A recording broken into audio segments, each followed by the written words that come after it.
বলতে পারেন, আপনি জুলাই আন্দোলন ধারণ করেন, আমিও আন্দোলন, কিন্তু যিনি ভোটার সে চিন্তা করবে এই দুইজনের মধ্যে কে ধারণ করে। আপনি কি মনে করেন? সেটা আপনি বলেন না, মানে আপনি কি মনে করেন? আমি যদি মনে করি, আপনি আমাকে বলেন, আপনি রাষ্ট্রপতিকে যখন অপসারণ করলেন না তখন আপনি কি বললেন?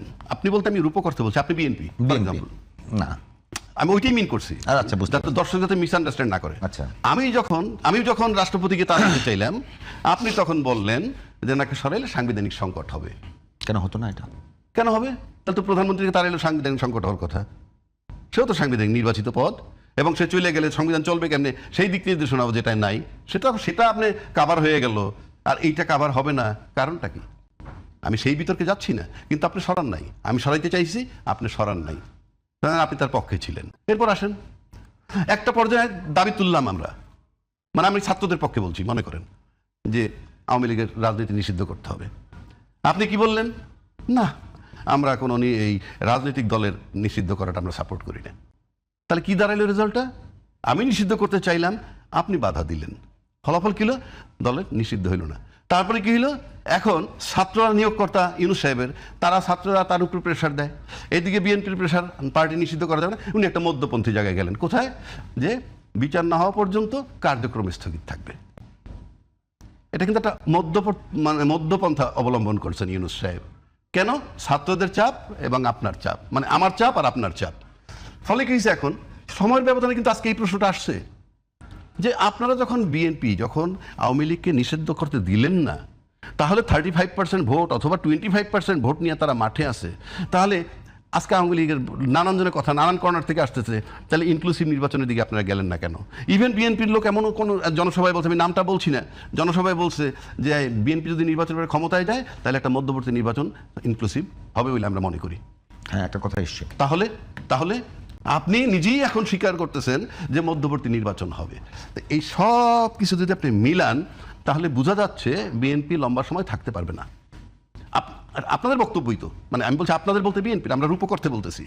তো এইসব বিষয়, এরপরে আসেন আরেকটা বিষয়, আপনি দেখেন জামাতের আমিরের একটা অ্যাকাউন্ট হ্যাকিং নিয়ে কথা উঠলো। আমি টেকনিক্যাল বিষয় বুঝি না ভাই, এই জন্য আমি খুব টেকনিক্যাল বিষয় খুব জোরালো বলবো না, কিন্তু ওনারা ফাইনালি বের করছেন যে বঙ্গভবনের একজন কর্মকর্তা পাওয়া গেছে এবং তার ইমেইল আইডি এখানে ব্যবহার হয়েছে। আমি আগেই বলছি আমি টেকনিক্যাল ম্যাটার বুঝি না, but it is a fact যে তাকে পুলিশ জিজ্ঞাসাবাদ করতেছে, গ্রেপ্তার করছে কিনা আমি জানি না, ডিবি তাকে নিয়ে গেছে সেই বঙ্গভবনের। এটা একটা বিরাট ডিমেরিটস, মানে সামনে নির্বাচন, সেই নির্বাচনে আইডি হ্যাকিংয়ে বঙ্গভবনের একজন কর্মকর্তা ইনভলভ হয়, যারা যেই বঙ্গভবনের রাষ্ট্রপতিকে আওয়ামী শক্তির পক্ষের শক্তি এবং জামাতকে আওয়ামী বিরোধী শক্তি, জামাতকে ডিসলাইক করে রাজাকার হিসাবে আওয়ামী লীগ বা বিএনপি যাদের কথাই বলেন। সুতরাং এটা কিন্তু একটা টাচি ইস্যু আজকে পর্যন্ত, জিনিসটা কিন্তু হালকা না। এবং এটা জামাত পারছে কেমনে? মানুষ মনে করে যে জামাত প্রশাসনের ভিতরে স্ট্রং, না, তা না, জামাতের টিম আছে। আমার ব্যক্তিগত ধারণায় জামাতের কাছে অন্তত 150-200 ব্যারিস্টার পাবেন, জামাতের কাছে আপনি 200 ইঞ্জিনিয়ার পাবেন বুয়েটের, জামাতের কাছে জাদ্রেল 200 ডাক্তার পাবেন, পেশাজীবী পাবেন, ইভেন আপনি মিডিয়ার লোকও পাবেন। যেমন ধরেন নয়া দিগন্তার সংগ্রাম অনেক চড়াই উতরাই পার হয়ে কিন্তু জামাতের কথাই বলছে, কিন্তু 16 বছর আপনার দিনকাল যেটা, সেটা কিন্তু যাচ্ছে তাই অবস্থায় ছিল। আজকে এখনো কিন্তু বহাল তবিয়তে সংগ্রাম এবং নয়া দিগন্ত আছে। আর একটা প্রতিষ্ঠান সবচেয়ে বেকায়দায় পড়ছে আপনার বিএনপিকে লিফট দিতে গিয়ে, সেটা হলো প্রথম আলো। অল থ্রু সে বিএনপির বিরোধী, অল থ্রু, যেটা শফিক রহমান সাহেব ক্লিয়ার করছে, আমরাও দেখছি। সেই লোকটা যে এখন বিএনপির পক্ষে এসে কথা বলতেছে, সবচেয়ে বেকায়দায় আছে উনি। না, বেকায়দা কেন বলছেন? এটা তো একটা সময় আসে কাউকে না কাউকে সমর্থন করতে হয়। না, এটার মানে কি? না, এটার মানে হচ্ছে আপনার আইডিওলজি নাই। আপনি যখন আপনার আইডিওলজিটা চেঞ্জ করে ফেলবেন, ইউটার্ন নিবেন। প্রথম আলোর ইউটার্ন নিতে হয়েছে আজকে বিএনপির এই কভারেজ দিতে গিয়ে। এই যে ইউটার্ন নেওয়াটা, তার দীর্ঘদিন যে 16 বছর সার্ভিস দিয়েছে বিএনপির বিরুদ্ধে এবং পতিত সরকারের পক্ষে, সেখান থেকে যখন আপনি ইউটার্ন নিয়ে আইসে, না, তখন যদি আমি দেখতাম, যদি প্রথম আলো দেখে যে তখন বিএনপি যে আদর্শ গ্রহণ করতো, সেই আদর্শের জায়গাতে বিএনপি যে বিশ্বাস করতো, বিএনপি যে আচরণ করতো, সেই সমস্ত কারেকশন হয়েছে, তখন কি প্রথম আলো সমর্থন করবে না? সেই আদর্শের জায়গায় আসতেছি।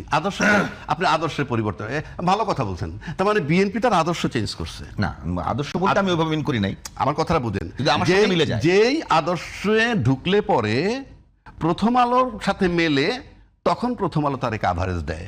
তার মানে প্রথম আলোর আদর্শে আমি ঢুকছি, আমার আদর্শে প্রথম আলো ঢুকে নাই। যদি আমার আদর্শে ঢুকতো তাহলে 16 বছর ধরে আমার আপনি কি মনে করেন আসলে কার আদর্শে কে ঢুকছে? এই আমি মনে করি প্রথম আলোর আদর্শে আপনি ঢুকছেন। কিরকম? তা না হলে আপনি এমন হতে পারে না যে বিএনপির আদর্শ প্রথম আলো ধারণ করছে এখন? বুঝাচ্ছি আমি, যদি প্রথম আলো বিএনপির আদর্শ ধারণই করত, তাহলে খালেদা জিয়াকে যখন 21 আগস্টের গ্রেনেড হামলা হইল, তখন আপনি সব কিছুর আগে প্রকাশ করে দিলেন কি এই 21 আগস্টের গ্রেনেড হামলায় তারেক রহমান এবং খালেদা জিয়া জড়িত। কিচ্ছু হয় নাই, খালি বোমা হামলাটা হয়েছে, আপনি বলে দিলেন। তারপরে অন্যান্য যে চাঁদাবাজ তাজ প্রসঙ্গ, ভাই আমি বলতে চাইনি, সব ধারাবাহিকভাবে প্রথম আলোতে আসে। এরপরে যখন মইনুল হোসেন সাহেবের মইনুল হোসেন রোড দিয়ে খালেদাকে বের করে দিল, নো কমেন্ট। আপনি যখন তার কারাগারে নিয়ে গেলেন, নো কমেন্ট। তার মানে কি? তখন সে প্রথম আলোর আদর্শে ছিল না। বেগম খালেদা ছিল জিয়ার আদর্শে। এখন জিয়ার আদর্শ খালেদা এবং তারেক রহমান তিনজন যদি আনি, জিয়ার আদর্শ ধারণ করতেন খালেদা জিয়া। এরপর থেকে এটা ফুল স্টপ। তারপরে যেটা হইল, আপনি দেখেন, আমি মিলাই দিচ্ছি আপনাকে। বাংলাদেশের দুর্ভাগ্য কি জানেন? আমাদের দুর্ভাগ্য দেখেন, বঙ্গবন্ধু যখন স্বাধীনতার পরে উনি ফেরত আসলেন পাকিস্তান থেকে, কোনো ইতিহাস আমি যাচ্ছি না, বিতর্কিত কোনো কথায় যাচ্ছি না, কিন্তু ওই মুহূর্তে তিনি ছিলেন অবিসংবাদিত একজন নেতা। আসার পর তাকে দেশবাসী সাংঘাতিকভাবে বরণ করে নিল। বাট আমরা অল্প সময়ের মধ্যে দেখলাম উনি আত্মীয়করণের ভিতরে চলে গেলেন, নিজের আত্মীয় স্বজনের বাইরে কিছু বোঝেন না, এবং একটা পর্যায়ে দেশবাসী অতিষ্ঠ হইল, যার রিফ্লেকশন ওনার মৃত্যু হইল। অত মানে আমি বেকায়দায় কথা বলতে যাচ্ছি না, সিম্পল। তারপর সময়ের মধ্যে জিয়া রহমান সাহেব আসলেন, he was accepted by the whole nation. মারাত্মকভাবে নিলেন, এবং মারাত্মকভাবে নেওয়ার পর ওনার যে আইডিওলজিটা ছিল, সে যদি কন্টিনিউ করতে পারতো, একটা বেকায়দা হয়ে যেত। কোন শক্তির জন্য সেই বিতর্কে আমি যাচ্ছি না, আমরা তাকে রাখতে পারলাম না, আমরা তাকে রাখতে পারি নাই। হিসাব সহজ। এখন যদি বলেন হত্যা দুইজনই হয়েছে, একজন হয়েছে আমরা তিক্ত হয়ে গেছিলাম তাই, আর একজনকে আমরা রাখতে পারি নাই। এই যে রাখতে পারি নাই আমরা তাকে ভালোবাসি, কিন্তু সে অন্য যার জন্য ক্ষতিকারক, তারা তাকে রাখেন নাই। বিষয়টা সহজ। তারপর একটা টাইম যাওয়ার পর আসলেন হুসাইন মোহাম্মদ এরশাদ, 9টা বছর ক্ষমতায় থাকলেন, সামরিক শাসক তো দুইজনই। উনি থাকলেন কিভাবে? উনি কি জিয়ার চেয়ে যোগ্য? না। ওনার 9 বছর থাকা আর শেখ হাসিনার 16 বছর থাকার ভিতরে মিল পাবেন। এটা কিরকম? হ্যাঁ, আইডিওলজিগত। এরশাদ সাহেব কিন্তু অনেক উন্নয়নমূলক কাজ করছেন, রাষ্ট্রের অনেক উন্নয়নমূলক কাজ করছেন, কিন্তু সে হয়তো যে শক্তি তাকে বসাইছে বা পিছনে ছিল, তাদের সাথে হয়তো তার ভালো আন্ডারস্ট্যান্ডিং ছিল, এইটা করবো সেটা, একটা আন্ডারস্ট্যান্ডিং থাকে। সেটা হয়তো একসময় সে যে শান্তিপূর্ণভাবে 7-8 বছর পার করার পর যখন দেখলো যে না, যে পরিমাণ বিপুল প্রত্যাশা করতেছিল সেটা পাচ্ছে না, তখন তার বিরুদ্ধে কিন্তু আন্দোলন গড়ে উঠলো এবং অভ্যুত্থান হয়ে গেল। খালেদা জিয়া ক্ষমতা আসলেন। বেগম খালেদা আসার পর বেগম জিয়ার গায়ের থেকে গন্ধ পাওয়া যাচ্ছে জিয়াউর রহমানের, মানে আমি বলছি গুণগত, রাজনৈতিকভাবে সব দিক থেকে আদর্শ তার গন্ধ পাওয়া যাচ্ছে। তার গন্ধ যখন পাওয়া যাচ্ছে, তখন আপনি মনে করেন এই দেশে প্রথম থেকে তার বিরুদ্ধে কথাবার্তা উঠে নাই, এই আন্দোলন সেই আন্দোলন, বিভিন্ন বিষয় আসছে। আসার পর 96 যখন আসলো, তখন একটা ইস্যু বানানো হইলো, আসলো একটা ইস্যু, তত্ত্বাবধায়ক সরকার।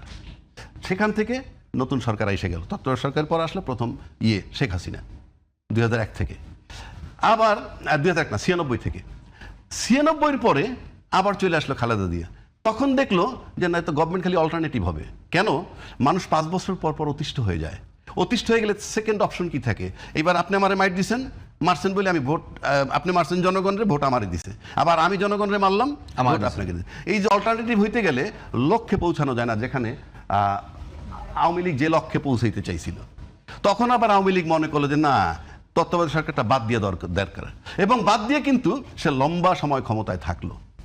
এই যে লম্বা সময় যে সে ক্ষমতায় থাকলো আর এরশাদ 9 বছর থাকলো, এর ভিতরে একটা মিল পাওয়া যায়। বেগম খালেদা দিয়ে কিন্তু যেহেতু জিয়ার আদর্শ লালন করতো, সে একটা সময়ে যাওয়ার পর ওই তত্ত্বাবধায়ক সরকারটা বাতিল করে তাকে কিন্তু আর ক্ষমতায় যাইতে দেওয়া হয় নাই। কারণ যে আদর্শটা দেশবাসীর জন্য প্রয়োজন, যে আদর্শটা দেশবাসীর জন্য প্রয়োজন, সেইটা লালন করতেছিল খালেদা জিয়া। কিন্তু একটা সময় খালেদা জিয়া যখন আউট হয়ে গেলেন বা আউট করা হইলো, যেভাবেই যাক, তারপর বেঁচে ছিলেন দীর্ঘদিন, ক্ষমতায় কিন্তু যান নাই। এরশাদ সাহেব যখন আউট হয়ে গেলেন সেই 1991 সালে না 90 ডিসেম্বরে 91 থেকে মারা গেলেন 2009-এ, মোটামুটি অনেক লম্বা সময় জীবিত ছিলেন, ক্ষমতায় কিন্তু আর যেতে পারেন নাই। তার মানে ক্ষমতায় লম্বা সময় থাকতে হলে আওয়ামী লীগের গুণে গুণান্বিত হইতে হবে, এবং সেই আওয়ামী লীগের গুণে যিনি গুণান্বিত হবেন তিনিই কাভারেজ পাবেন প্রথম আলোর। আজকে বিএনপি যে প্রথম আলোর কাভারেজ পাচ্ছে, হয়তো প্রথম আলো মনে করতেছে আওয়ামী লীগের